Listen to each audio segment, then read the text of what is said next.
no, lo meto a lo que más le cuesta, que no le gusta, que no es hábil, por mi necesidad de quién me dijo que teníamos que ser buenos en matemáticas, ¿no? Claro. Yo sé que hay procesos básicos y demás, pero priorizar eso que lo frustra, que lo hace sentir inferior porque se reconocen. Yo pagaba el kinder, la escuela, para que mi hijo se fuera a sentar a un lado de la maestra, literalmente amarrado a la silla de la maestra. Entonces, obviamente, esto se le salió decirle a la maestra, decírnoslo a nosotros, porque en un reporte nos ponen su hijo es raro. Y yo dije, ¿cómo? ¿Y esto qué significa? Entonces, en el desarrollo tendría que ser eso, identificar qué cosas empiezan a llamarnos más la atención y ver si realmente solo es, por ejemplo, una dificultad para adquirir esas habilidades, ¿no? O realmente cuando ya se considera un trastorno, es decir, no las ha adquirido en la forma, en la intensidad en la que se esperaría en la edad.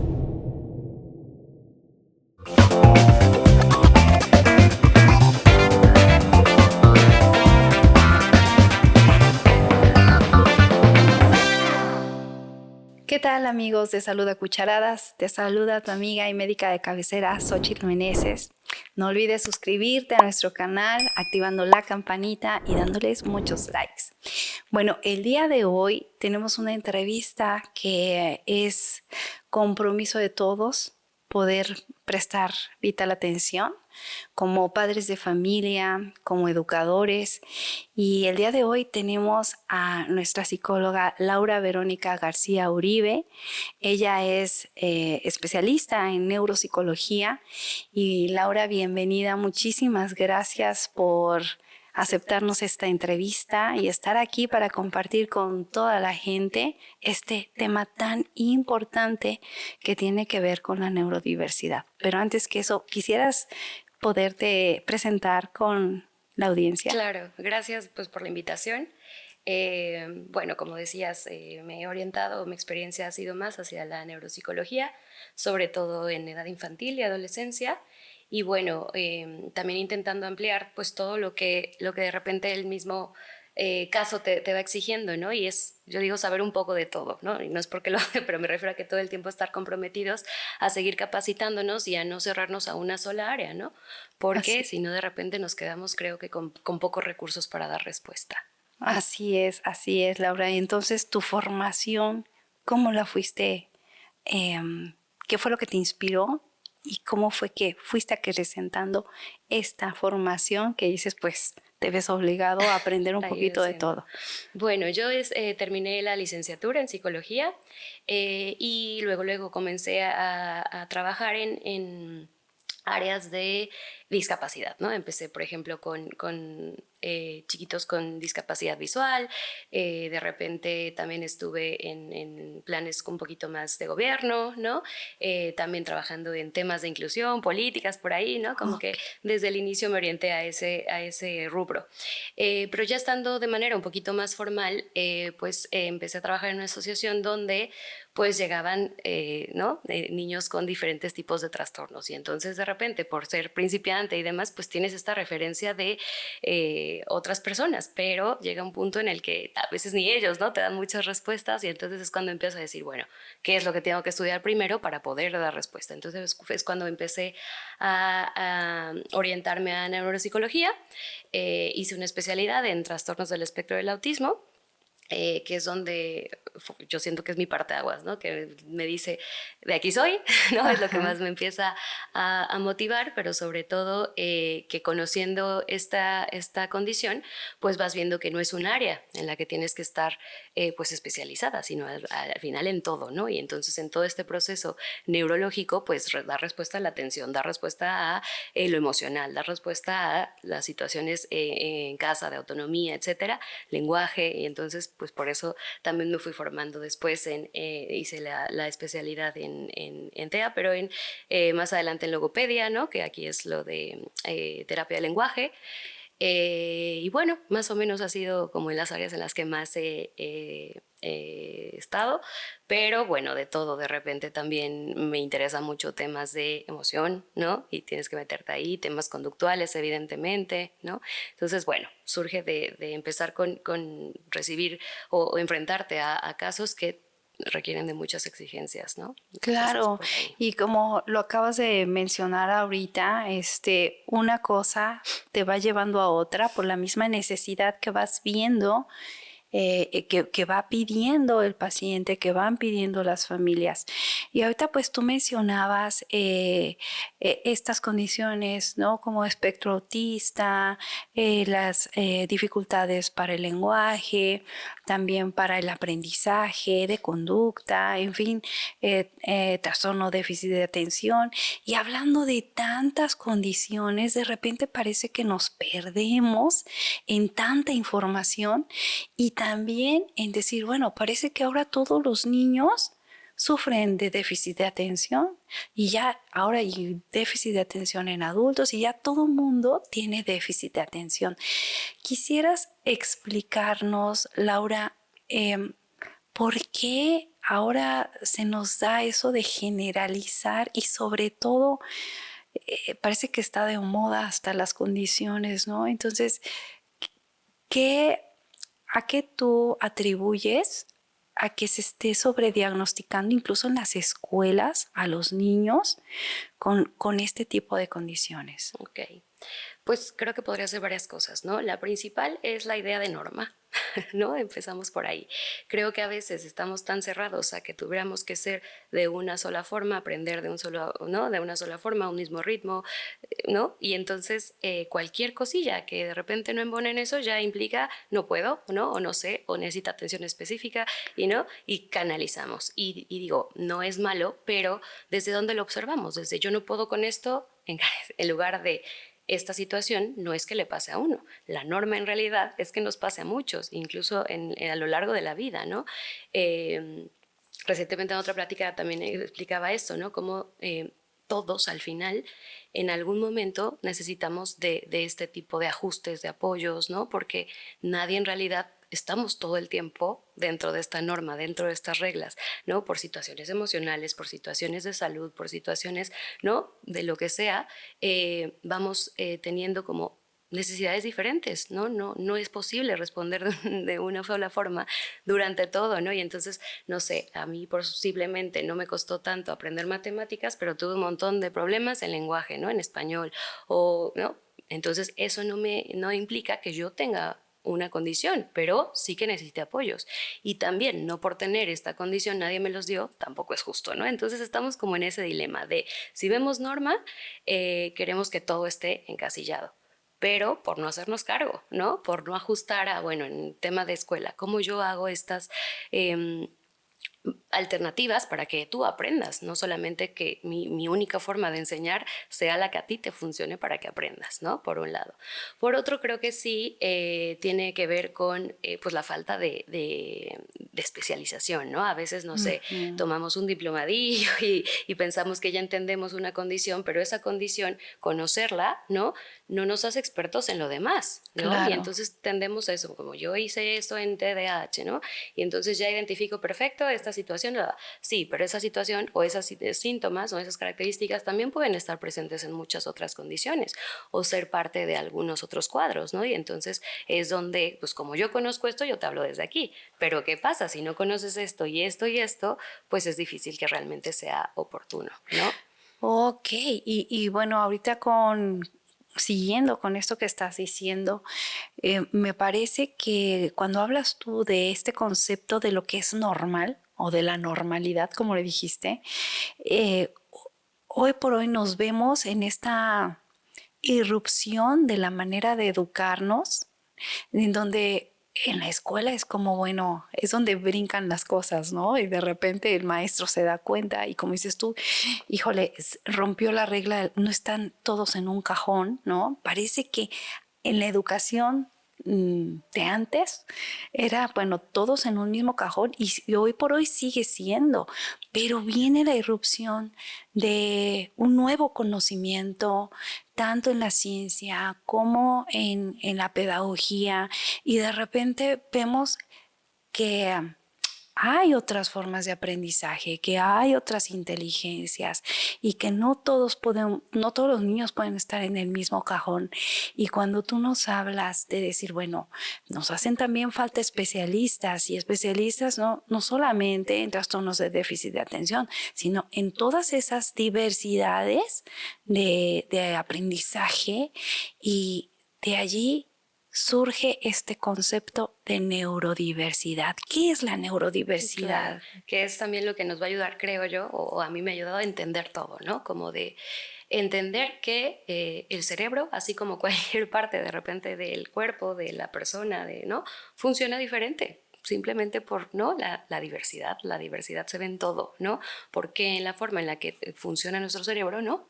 Y entonces es eso, ¿no? Como de cómo cada quien va a tener estas funciones, ¿no? De responder, de percibir, de integrar información, de aprender, de expresarse, de socializar diferente, ¿no? Y bueno, entendiendo, ahorita que hablemos un poco ya más del concepto, entendiendo también que entonces al hablar de neurodiversidad, pues en realidad entramos todos, ¿no? No es un grupo exclusivo que se sale de la norma, no, es que la norma es que todos funcionamos de cierta forma. Claro, hay algunos parámetros que, bueno, estadísticamente nos dirigen o nos permiten ciertas cosas, pero la idea de esto es, como yo me hago consciente de que hay una neurodiversidad, lo ideal sería que cada vez el contexto, ya sea la sociedad, el trabajo, la escuela, ¿no? Todos respondamos a esas diferentes formas, ¿no? Como respetando y entendiendo que no todos vamos a ser iguales, ¿no?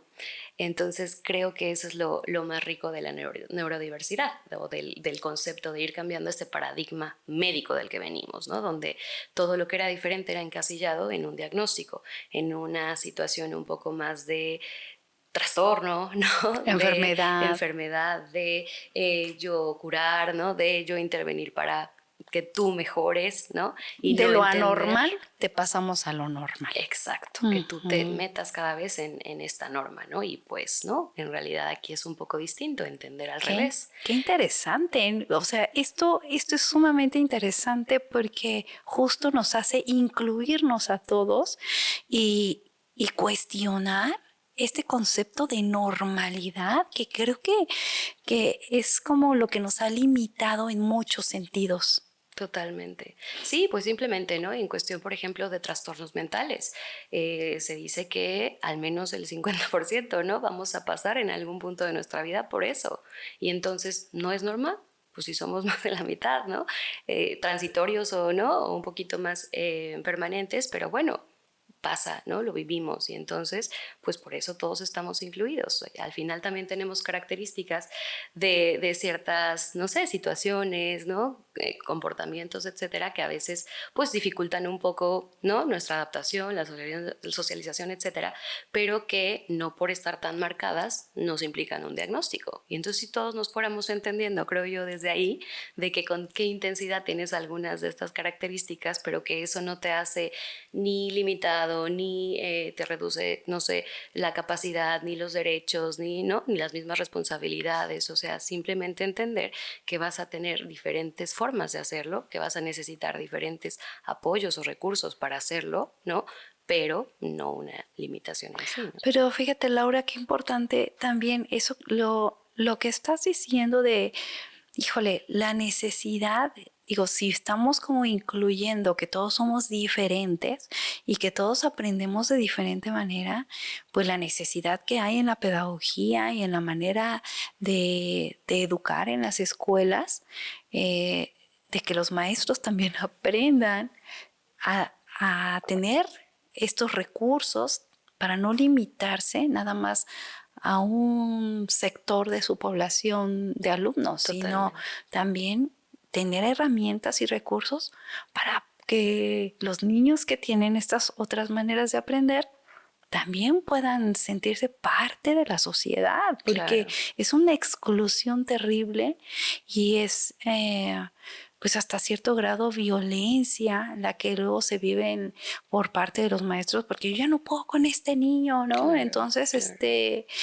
em, Sí, no, si nos metemos al tema de inclusión educativa sería eso realmente, ¿no? Entender que tú ya no tienes un grupo homogéneo, que ese grupo fue bastante fantasioso, ¿no? Porque hasta ahorita, ¿no? No sé, yo no soy mamá, pero es algo que las invito mucho a cuestionarse, ¿no? ¿Por qué aceptamos pagar una asociación, ¿no? Una escuela, lo que sea, donde, por ejemplo, convive con 40 niños, 30 niños, ¿no? Y que yo sé que ya por esa ratio ya no tiene la calidad de atención, ¿no? De seguimiento, pues ideal para el aprendizaje, ¿no?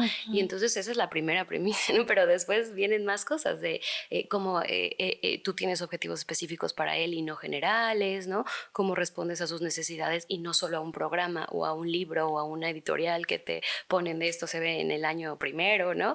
Y entonces es realmente entender eso, no es solo para una población específica, es que, ¿no?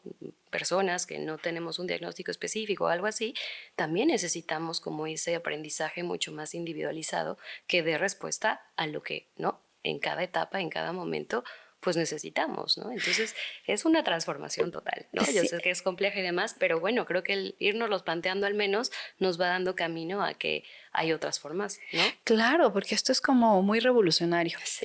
porque rompe con todo un esquema cuadrado, educativo, muy limitado, en donde antes, bueno, lo que se logró ahora es de que los profesores ya no den reglazos, ya no le peguen a los niños, porque como decían antes, las letras con sangre entran. Y realmente antes era la educación así, de nuestros abuelos, ¿no? Sí, sí. Incluso a lo mejor les tocó a alguno de nuestros padres, pero como ahora ya se prohíbe eso, entonces los maestros ya no saben qué hacer, porque antes o le entras a la norma o Claro, te toca castigo claro, fuerte, ¿no? claro. Entonces, correctivo. Entonces, híjole, ahora que eso ya no, pues, ¿qué hacen los maestros? Y es rechazar, excluir. Fíjate, Laura, yo te voy a contar y le voy a contar a la audiencia, realmente este camino que se vive con nuestros hijos y la ignorancia de no saber, híjole, mi hijo aprende diferente, notas que es diferente a los demás y nos tocó con mi hijo, el más chico, de repente en el kinder, ¿sabe qué, señora? Es que no, no podemos con su hijo. ¿Cómo? Sí, anda corriendo de un lado para otro, no trabaja, sus cuadernos están en blanco, estaba en primer año de kinder, ¿no? Están en blanco, se sale del salón y anda, molestando a sus compañeritos. Entonces, lo que hago es que lo tengo aquí agarrado, ya lo amarré aquí a esta silla junto de mí Ay, y para que no esté haciendo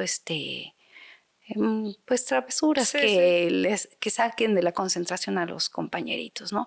Entonces yo pagaba el kinder, la escuela, para que mi hijo se fuera a sentar a un lado de la maestra, literalmente amarrado a la silla de la maestra.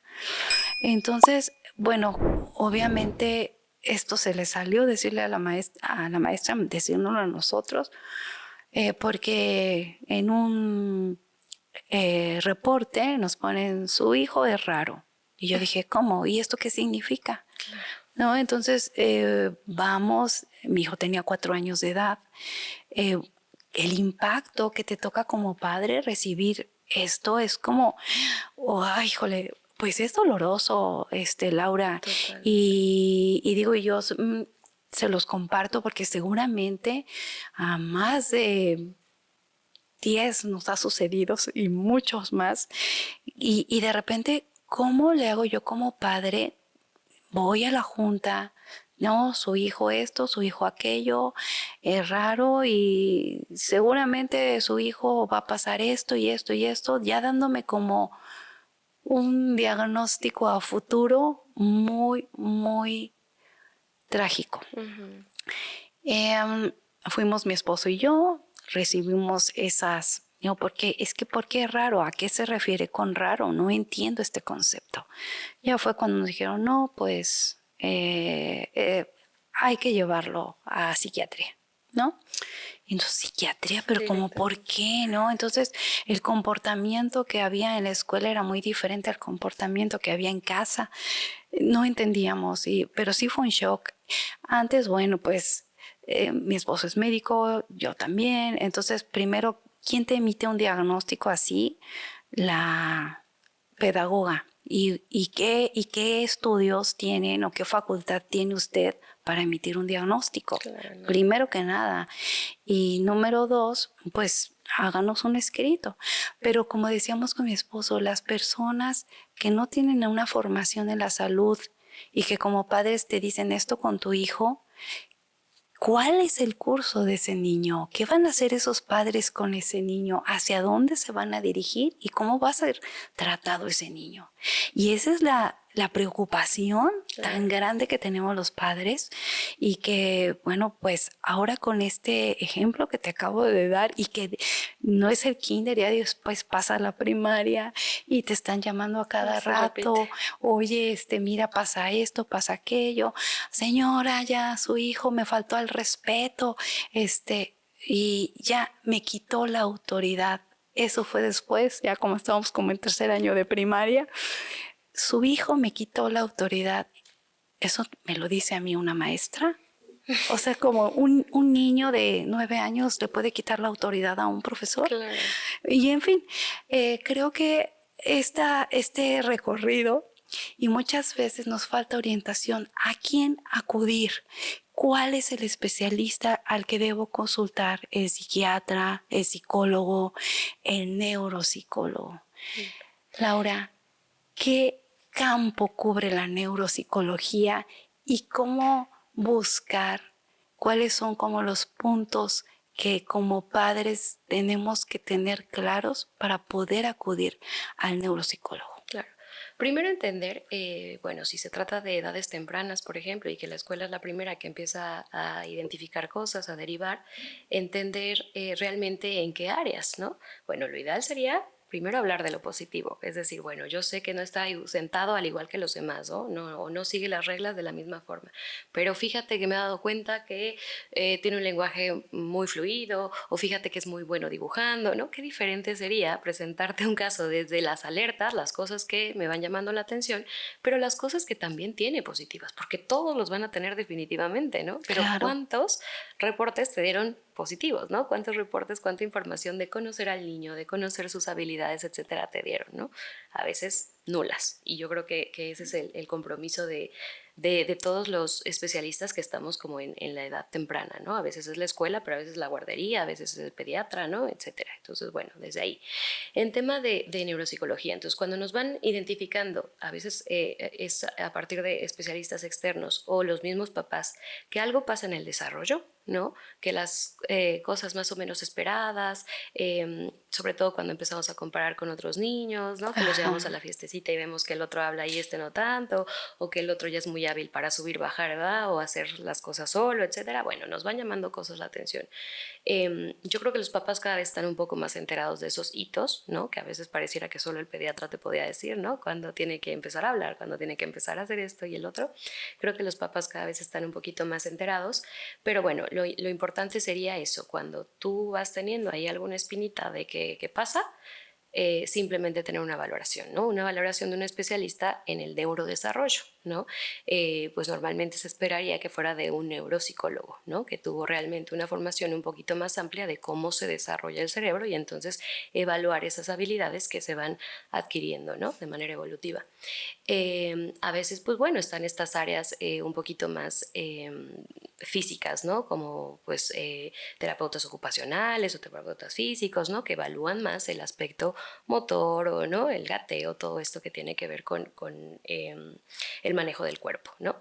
Pero yo creo que cuando nos van diciendo este tema de no aprende, de no se regula, ¿no? Tiene algo que ver con cómo está desarrollando esas habilidades y entonces cómo funciona su cerebro, ¿no? A eso se dedica el neuropsicólogo, a identificar a través de la conducta qué cosas están pasando en los procesos cognitivos, ¿no? Y entonces ahí donde evaluamos el aspecto de atención, la memoria, el lenguaje, la percepción, todas estas funciones ejecutivas se llaman, ¿no? Que tiene que Ajá. ver con cómo nos vamos regulando, cómo planeamos, cómo monitoreamos nuestras acciones, cómo resolvemos problemas, ¿no?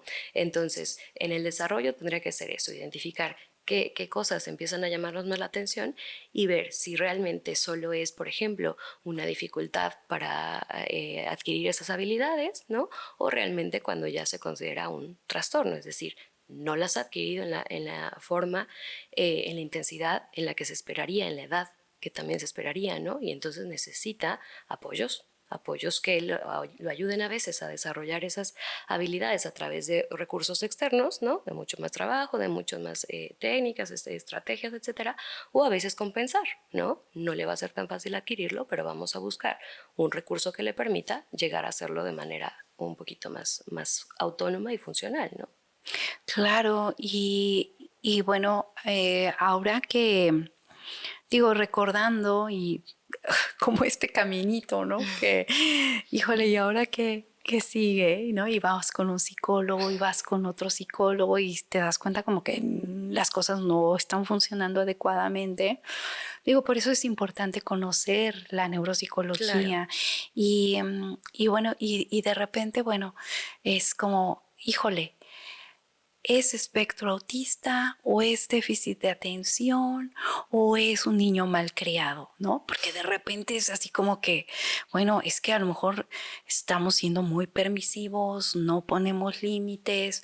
Entonces, ¿cómo diferenciar si es una mala crianza, si es un déficit de atención o si es un espectro autista? Claro. Bueno, evidentemente para el diagnóstico sí se necesitan evaluaciones muy específicas, ¿no? O sea, hay que hacer una evaluación completa. No por un síntoma tú llegas a una condición, ¿no? O sea, hay condiciones que comparten muchos síntomas, ¿no? A mí llegan y dicen, es que como tiene aleteo, ¿no? Seguramente están sospechando de autismo. Pues perdón, pero la Perdón, ¿qué es el discapacidad intelectual. aleteo? Cuando las manitas, ¿no? Que mueven las manitas, que tienen algún movimiento repetitivo y entonces lo asociamos luego con autismo, ¿no? Y no, la discapacidad intelectual, por ejemplo, también suele presentarse este tipo de características y otras, el mismo TDAH, ¿no? O sea, no es exclusivo, tiene que ser un conjunto de características que observemos que están muy bien descritas, ¿no? Para llegar a una condición. Y evidentemente todos los trastornos del neurodesarrollo tendrían que llegarse a diagnosticar a través de conocer el perfil completo, ¿no? Porque si yo solo me enfoco a que no habla y yo luego digo que es un problema de lenguaje, ¿no? O de autismo, pues no sabes por qué no habla, ¿no? ¿Qué procesos neuropsicológicos están comprometidos o no están desarrollándose de la manera esperada para que entonces eso sea? Y entonces lo que te decía, ¿no? Cuando es simplemente un desfase, ¿no? Se apoya, se trabaja y bueno, lo adquiere sin dificultad, bueno, va a un ritmo respondiendo más o menos a las exigencias de la edad. O cuando definitivamente hay muchas alteraciones, cosas que no se presentan, cosas que se presentan y no están tan esperadas, ¿no?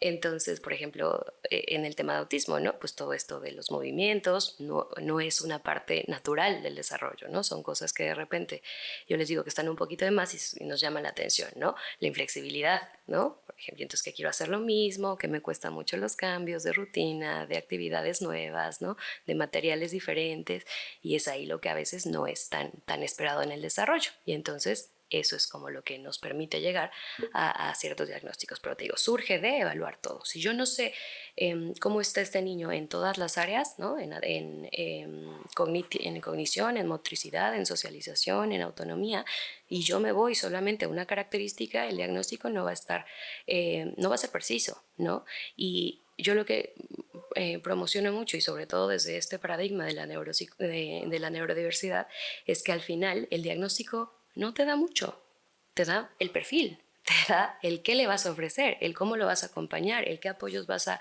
establecer para que esto le beneficie, ¿no? A su desarrollo, a su aprendizaje, a su Claro. autonomía, a su socialización, al final a la calidad de vida, ¿no? Pero que sea el diagnóstico de etiqueta tal a esta, no te da la respuesta. Te orienta y creo que Sí. a nosotros como especialistas un poquillo más, pero a las familias las deja bloqueadas, ¿no? A las escuelas las predispone un montón. Entonces, Sí. no siempre es tan ideal o todavía no es manejado como a favor del niño o de la familia, sino a veces es perjudicial, ¿no? Que es lamentable Muy, eso, pues. sí, fíjate, y suena muy esperanzador esto que estás diciendo y que voy a recalcar siempre, porque no solamente en psicología, también en medicina, o sea, un diagnóstico no te determina, o sea, y eso lo vamos a reafirmar siempre. el diagnóstico realmente es algo orientativo, pero no determina el futuro de la persona, y menos hablando de estas diferencias de aprendizaje, y reafirmar esto de que un diagnóstico no te condiciona, porque si partimos de ahí se limita el crecimiento de la persona, la persona deja de ser ese dinamismo el cual todos somos. Tú lo dijiste hace un rato, ahorita a lo mejor mis funciones neuronales se encuentran de una manera, al rato pueden cambiar. ¿Y por qué? Porque somos dinámicos. Claro. Y yo recuerdo en algún momento, te digo, en este recorrido, dice una maestra, porque obviamente cuando nosotros como padres tenemos el compromiso y la responsabilidad de estarnos educando, porque somos educadores de primer contacto y siempre seremos educadores antes que padres.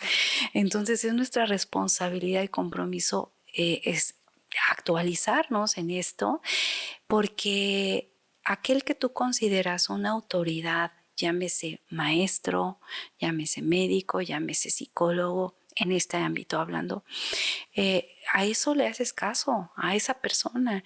Claro. Y luego la persona te dice, no, tu hijo es esto y nunca va a llegar a ser esto. Así es de que, así me lo dijo una maestra, estoy harta de que los padres sigan fomentando en sus hijos la esperanza de que van a llegar a ser universitarios, cuando en estas condiciones jamás lo van a llegar a ser. Así es de que no les pongan falsas esperanzas. ¿Te imaginas si yo me hubiera quedado con eso? Claro. O sea, además es un shock cuando te dicen eso como algo determinante. O sea, es que no va a poder ser esto. Sí, ¿con qué evidencia? ¿Con qué, no? O sea, sustento.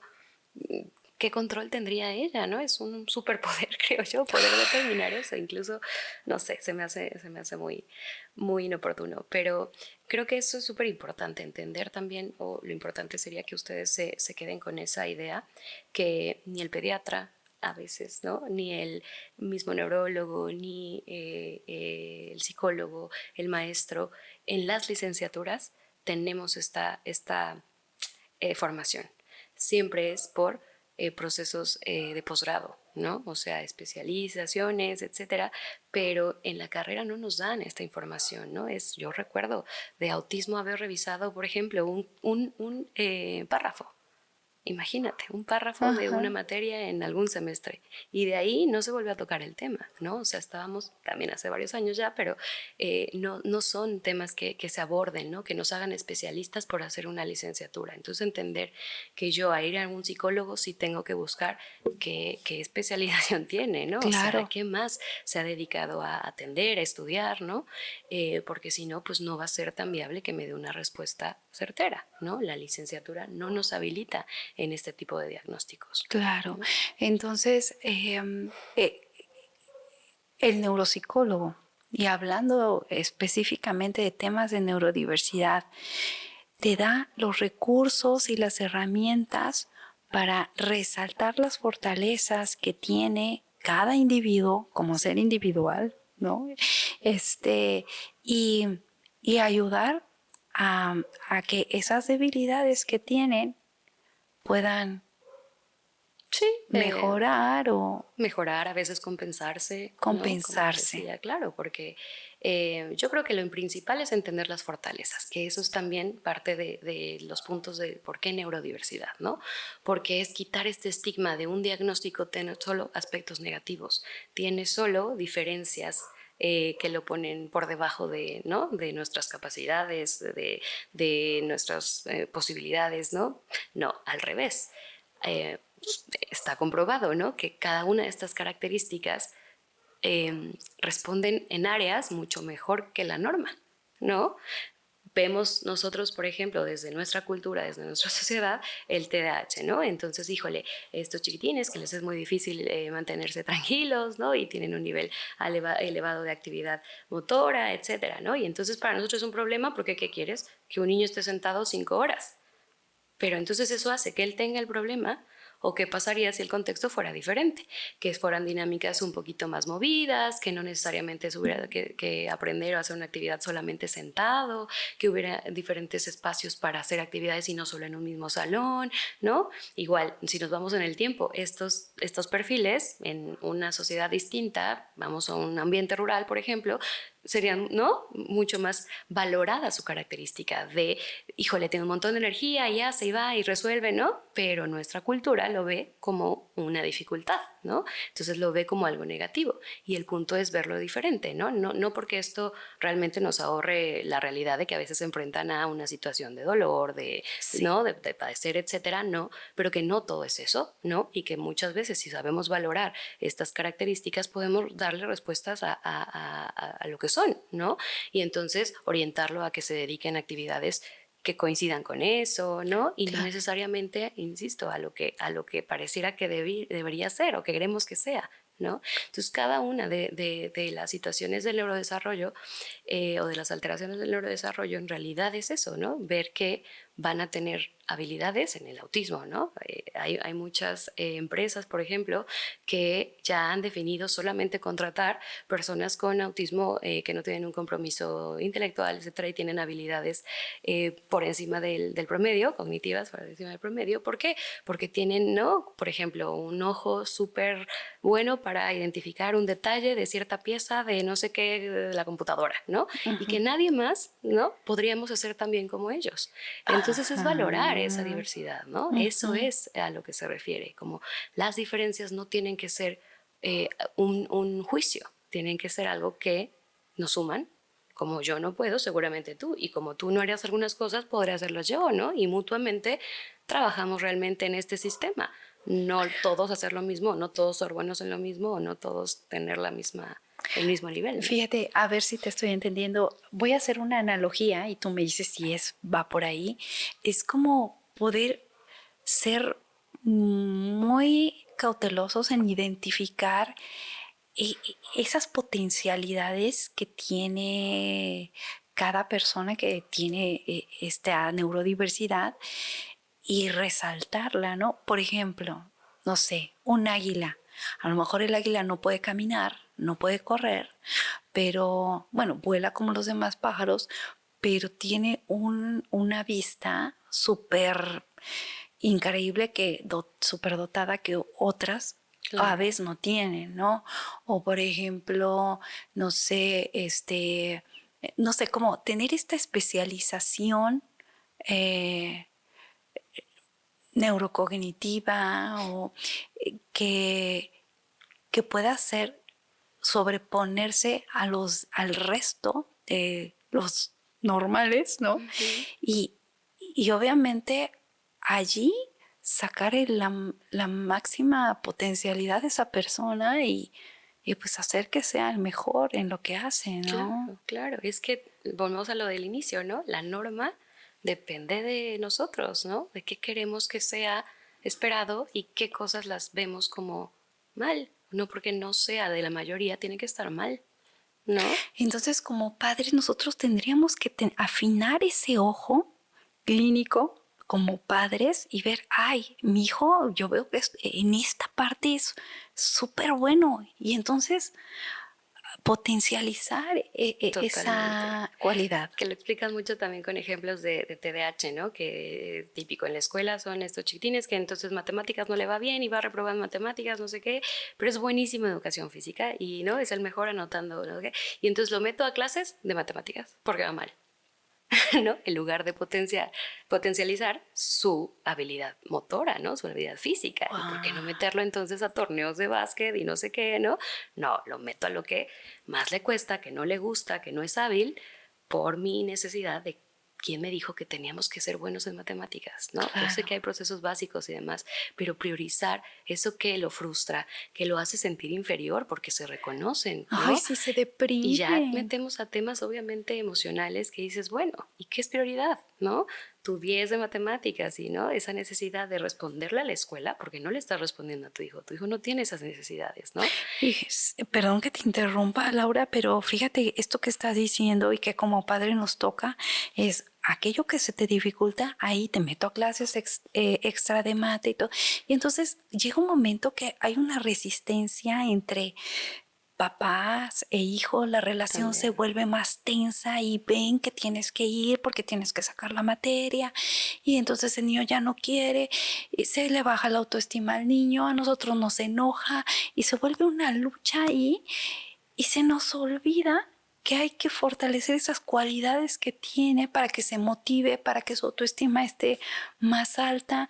O sea, Total. creo que este punto es sumamente importante y orientador para nosotros como padres. Ujú. Decir, ya dejemos de estar luchando contra ellos para meterlos en el cajón y que saquen la escuela, sino motivarlos a través de aquello que a ellos les gusta, porque encontrar motivaciones luego se dificulta también. Claro, ¿Qué le claro. motiva a mi hijo? Claro, porque llega un punto, y más en adolescentes, ¿no? Que, pues sí, tantas cosas me he dado cuenta o me han hecho saber que no soy bueno, que no soy hábil, que rompo las reglas, que ya dije algo Sí. inoportuno, que no sé qué, ¿no?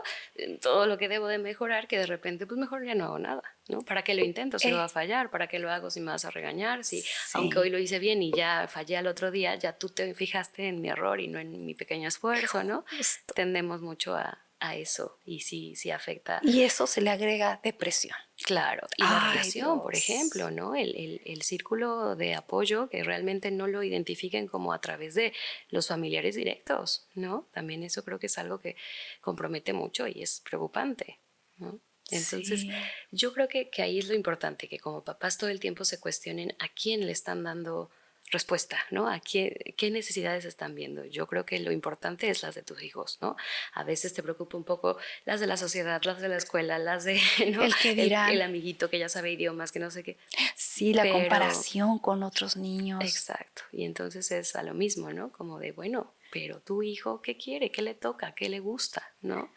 Y adaptarnos a eso yo creo que es difícil, ¿no? No juzgo que sea sencillo o que porque no lo hace, ¿no? No, porque implica también, ¿no? Como en la escuela, cambiar todos los procesos por los que nosotros pasamos, ¿no? Cómo nos educaron, las expectativas que tenemos de éxito, de felicidad, de, ¿no? De persona exitosa y demás. Bueno, también hay que ahí darle una revisión y reestructuración a veces, ¿no? Y eso cuesta.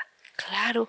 Oye, Laura, y hace ratito te estabas mencionando acerca de que se hace una evaluación exhaustiva para poder decir, no etiquetar ni con la idea que se tiene del diagnóstico, pero sí saber más o menos qué condición es la que tienen nuestros hijos. Y decías, hacemos varios test, ¿no? Varias evaluaciones. em, y en estas evaluaciones también entra el sistema y la dinámica familiar. Sí, debería, ¿no? Lo ideal es que tengas el contexto completo, porque, a ver, las pruebas son solo orientativas, ¿no? Ninguna prueba porque tenga un número, una calificación, etcétera, te va a decir, es esto. No, es equivocado en la persona que la usa así, ¿no? La prueba solo te da pistas. De hecho, la prueba en realidad, a mí en lo que me funciona es mientras la hago, porque veo cómo la calidad, ¿no? La forma en la que responde, los recursos, etcétera, y no la calificación, ¿no? Si lo dijo o no es lo de menos, es cómo lo hizo, cómo llegó a entenderlo, entendió la instrucción, en qué proceso se quedó, ¿no? O sea, eso es lo que te da realmente la evaluación, o debería ser en lo que más nos orientáramos, ¿no? En cómo lo respondió, no en los términos cuantitativos, ¿no? Pero bueno, eso es por un lado, lo que tú ves, ¿no? Pero por otro tienes que saber lo que ve la familia, lo que vive la familia, lo que ve la escuela, por ejemplo, ¿no? Y entonces intentar tener, pues yo, a veces es complicado, ¿no? Tener todo el tiempo estas reuniones, etcétera, pero pues a través de cuestionarios, de visitas, de una llamada, ¿no? Pero que te den esa perspectiva desde diferentes contextos donde la persona se desenvuelve, ¿no? Es lo ideal, tener como de todos. De hecho, para cualquier diagnóstico lo que te piden es estas alteraciones se ven reflejadas en cualquier ámbito de su vida, en el social, en el de aprendizaje, ¿no? Si solo lo ven en la casa, no puedo dar un diagnóstico, ¿no? Si solo lo ven en la escuela, pero en la casa funciona súper bien, no tienen problemas, no, tampoco puedo dar un diagnóstico. Tiene que ser algo que realmente afecte en todos los contextos, ¿no? Claro. Y sí, digo, te hago esta pregunta porque digo, quienes ya tenemos un diagnóstico y ya estamos llevando un proceso, Digo, a mí desde lo que me toca y que he visto con algunos otros padres, que de repente, o sea, el haber sufrido tanto, ¿no? Este camino para poder llegar a decir, ay, bueno, tenemos esta diversidad, ¿no? Entonces vamos a trabajar de tal o cual manera. Para llegar allí fue un camino previo de mucho dolor, porque lo que te explicaba, algunos maestros que no tienen las capacidades ni la facultad ni la vocación y te lanzan las cosas de una forma tan estruendosa y ves que eso te afecta a ti, le afecta a tu hijo por el maltrato que sufrió en la escuela, de repente nos hace sobreprotectores. Y en esta sobreprotección, creo que en vez de ir hacia adelante, vamos para atrás, ¿no? Porque de repente es así como, te duele a ti, ¿no? Porque es una parte que, híjole, así como no era lo que te esperabas. Y además la forma en que te la dijeron. Y luego, pues el abuso que tuvo también tu hijo, el estar apartado, el señalado, el, bueno, fuertemente cosas, ¿no? Y de repente es como, ya no quiero más dolor, ya, y entonces te vuelves permisivo como padre y dejas de poner límites. Y entonces, hoy Dios, el, no se trata entonces solamente de una ayuda o de un apoyo psicológico para el hijo, sino también para nosotros como padres. Sí, sí, sí. Yo creo que es en las áreas, y a veces lo digo tal cual, ¿no? En las que más les fallamos a ustedes como familias, ¿no? Porque sí, no hay realmente especialistas, ¿no?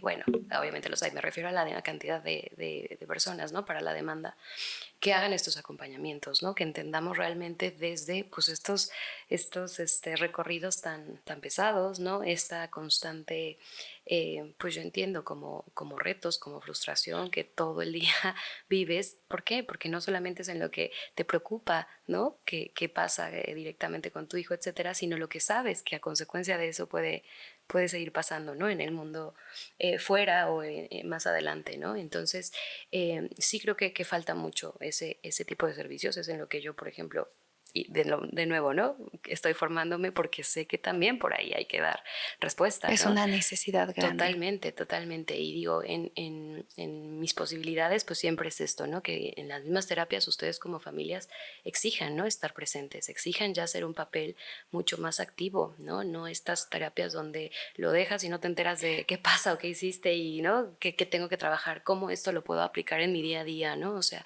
ya no debemos tener estas terapias de puerta cerrada, pero en lo absoluto, ¿no? De hecho, todas las intervenciones de atención temprana está ya corroborado que mientras más activo, mientras más presente esté el papá, pues más respuesta hay, ¿no? Mejor es la respuesta, más temprana.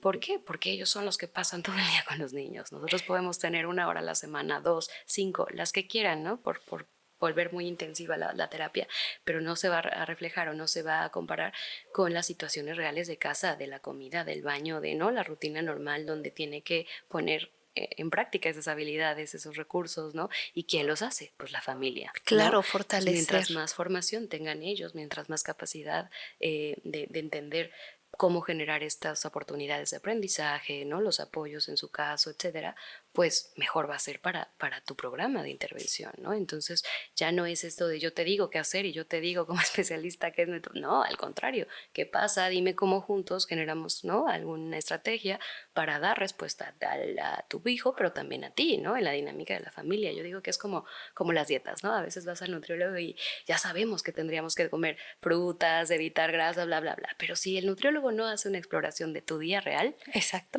la vas a fallar, ¿no? No la Claro, vas a seguir. claro. Y entonces eso también nos toca a nosotros. Si yo te digo, oye, tienes que leer todos los días con tu hijo media hora, pero yo no entiendo que tienes otros 3 hijos, que tienes 2 trabajos, ¿para qué te dejo eso? ¿Para frustrarte y hacerte sentir mal como papá? Pues no, yo tengo que, aunque sea que esto es lo ideal, intentar dar respuesta a tu dinámica real también, ¿no? Aunque yo sepa que, bueno, te podría exigir leer media hora, pero si no lo vas a hacer, pues tiene un efecto mucho más negativo en el proceso terapéutico, ¿no? Que pues parece que no llegamos a las metas, que tú te frustras, que el niño tampoco la pasa bien, que no parece que no avanza, ¿no? Entonces mejor te doy 2 minutitos, ¿no? ¿Por qué no? ¿En qué momento te funcionaría trabajar 2 minutos en esto? Y es más Ajá, real, ¿no? Una claro. respuesta más real. Así es. Fíjate, bueno, ahorita para como ir cerrando esto y me gustaría, Laura, que pudieras decirle a la audiencia qué puntos, bueno, sí me queda claro y también se los comparto a ustedes, que esto debe ser un trabajo en equipo, un trabajo sistémico familiar, que no solamente es el trabajo del niño y que nosotros como padres tenemos que darnos cuenta dónde está nuestro talón de Aquiles, nuestros puntos dolorosos, donde nos flaqueamos en fortalecer esa disciplina que a veces tenemos que fortalecer en nuestros hijos, ponerles límites y bueno, en fin, hay mucho trabajo que hacer como papás porque yo creo que el éxito de la terapia, el éxito de que nuestros hijos puedan estar integrados y se sientan parte esencial, parte importante de una sociedad, es este trabajo como familia. Claro. ¿Y qué puntos, Laura, podrías tú decirle a la audiencia que pueden checar en sus hijos para decir, no te esperes, ve a un neuropsicólogo porque seguramente podemos apoyarte y Claro. que sea como orientativo para no andar peregrinando y dando por todos lados, rebotando? Claro, yo creo que podrían ser muchos y dependerá de la edad, evidentemente, ¿no? No es lo mismo un chiquitín en preescolar, ¿no? Que un adolescente.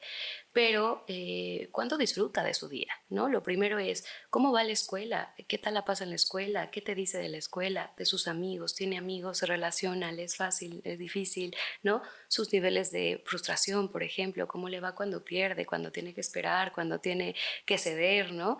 Todo eso nos va dando como ahí alertas, no porque, insisto, no porque lo veamos como lo está haciendo mal, sino por qué le está costando, ¿no? Vamos a identificar qué pasa un poquito más a fondo. Evidentemente, cuando no se comunica tan fácil, ¿no? Cuando no le es tan sencillo hablar de lo que pasa, de lo que siente, ¿no? De entender al otro también, ¿no? De empatizar un poco más con los demás.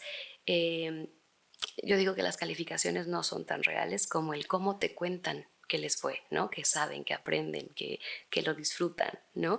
Por ahí sería. Si de repente los vemos muy afligidos, etcétera, bueno, pues es cuando valdría la pena revisar. Realmente es por una situación de la escuela, de cómo se presenta la información, de las exigencias, o a ti te está implicando un desafío un poquito mayor, ¿no? Entonces, al menos por ahí creo que podrían ser, de manera general, insisto, ¿no? Es difícil pensando en diferentes edades, pero lo que nos daría ahí alertas de que algo pasa, ¿no? Estados de alerta que algo pasa. Muy bien, Laura. ¿Dónde te pueden encontrar? Si quisieras decirles en dónde te pueden encontrar, cuáles son tus redes sociales, de todas formas los vamos a dejar aquí abajo en la descripción para que puedan contactar a Laura. ¿Dónde te Bueno, encuentran? ando en reconstrucción de redes y demás, pero creo que pues podría ser directamente el teléfono Ujú. 2215 98 30 62, es directo y bueno, ¿Estás eso, en? en Querétaro. Nosotros estamos en Querétaro, pero bueno, también ya con todo esto de tecnologías, pues también se atiende a través de línea, ¿no? A veces si es necesario, depende del proceso, pero que podemos también contactarnos por ahí. Muy bien. Laura, algo que quisieras decirles, así como la pregunta que es muy repetitiva, muy constante en el consultorio y que tú consideras que es necesario que sepamos.